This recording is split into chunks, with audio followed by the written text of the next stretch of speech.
What's up and welcome back to the Madness Media YouTube channel. So before we start, I just want to say if you guys are interested in buying these the Bronx hats or the Bronx jerseys that are customizable with your number and all that on the back, contact Zane on Instagram or Facebook. I will have his details linked in the description below. That would be the Bronx pages. I've made some progress on the garage build over here, and it is looking pretty sweet. I'm going to be jumping back into the KDX build pretty soon. I've got some tires and tubes and a whole bunch of stuff lined up for it. Got the KTM cleaned up, but needs some love. Yeah, so I'm still waiting for some parts on the KDX, and hopefully before the end of January we can make some good progress on that build and get the bike running. This video is just a random climb we decided to do at the Bronx. So yeah, I hope you guys enjoy. Remember to hit like, comment and subscribe. Peace out. Alrighty, it's time for some voiceover commentary. Now, this was just a random climb that we decided to do.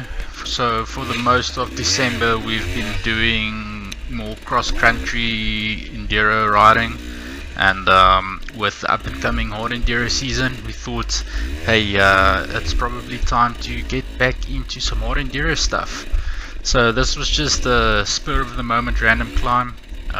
We walked it out before we climbed it, cleared the trail a bit, and this was about 9 o'clock in the morning, and I think this was a couple of days before New Year's, like the 27th or something.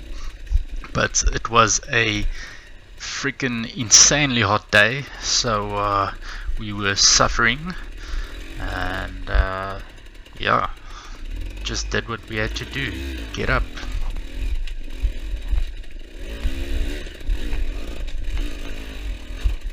This was initially the point where we thought we would only make it to, due to fatigue from the heat, because before we did the climb we also did more practice on the cross-country track, so we were a little bit fatigued. Now there's obviously a couple of contributing factors to the struggles that you guys are about to see. Let's start with the bike. Well, it's not really anything wrong with the bike, it's just a tire setup. So my moves disintegrated. If you guys follow me on Instagram you would have seen that. So I'm running a tube. It's just a normal tube, not a ultra heavy duty. So it's pumped up fairly hard, and I didn't want to, lower the tire pressure because I don't want to pinch the tube.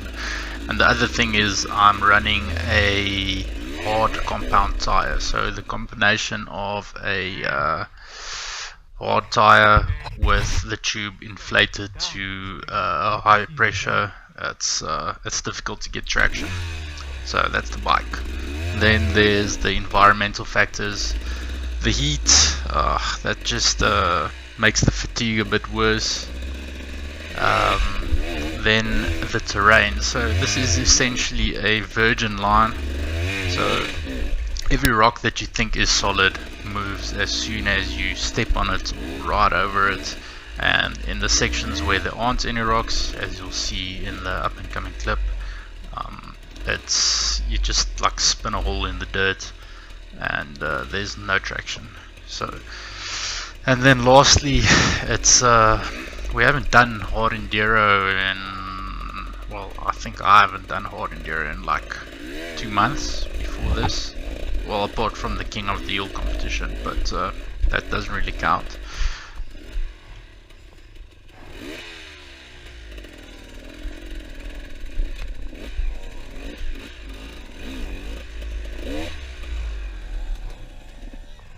As you can see, the Zane is just spinning the rocks out of the way and throwing up dirt. Can't get any traction.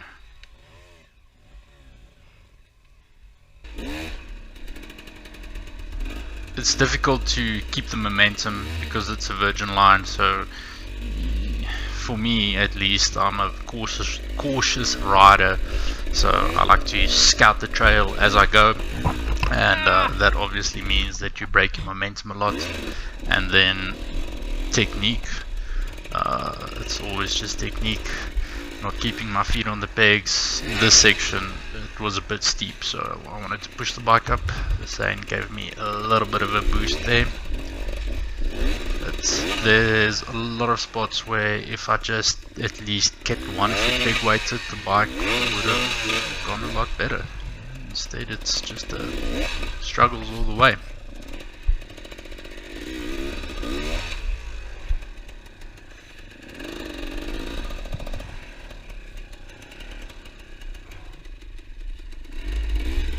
And over here, as you can see, there's a lot of rocks that have been washed out by the rain, and it's the tires just digging a hole in the dirt.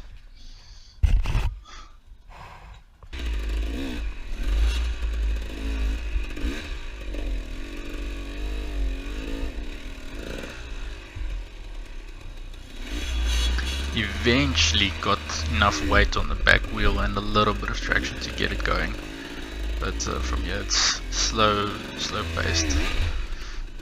Dropped the bike there, didn't want to flip it off the side of the mountain, and now it's time to play Sherpa. You know, if you can't ride your bike up the mountain, you might as well try and carry it.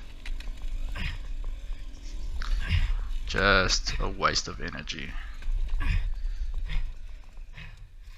Took a quick breather, and Zane was contemplating turning around at this point because he was burnt out, and I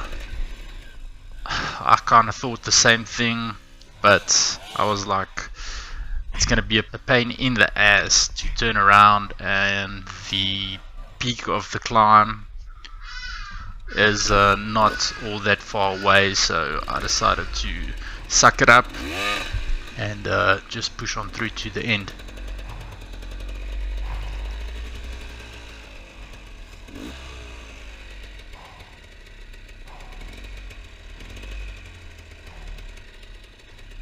This was a pretty good zap over there, static zap, but immediately I hesitate because I don't know what is lying ahead on the trail, and I lose all my momentum, and I took my feet off the pegs.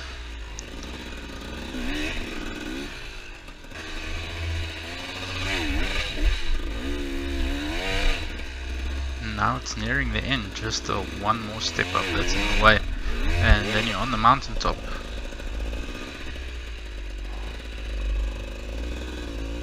It's not the highest mountain, but the terrain is very tricky around it. So the original course that we set up on this mountain, it used to take us about 2 hours to complete the whole loop. We haven't done it recently, but I think the last time we did it in just under an hour. So yeah, we'll see. We're obviously gonna have to put in some training for the Enduro season. Yeah, Zane was overheating, so he decided to ditch his jersey so he can get like a sunburn.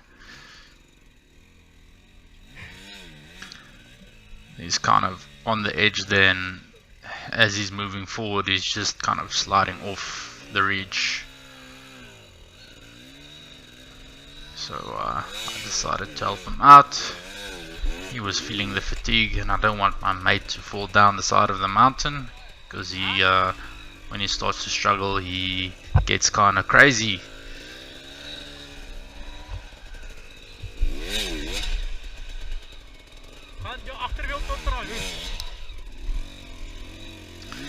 One last push, and up he goes. So that's it for this video. I hope you guys enjoyed it.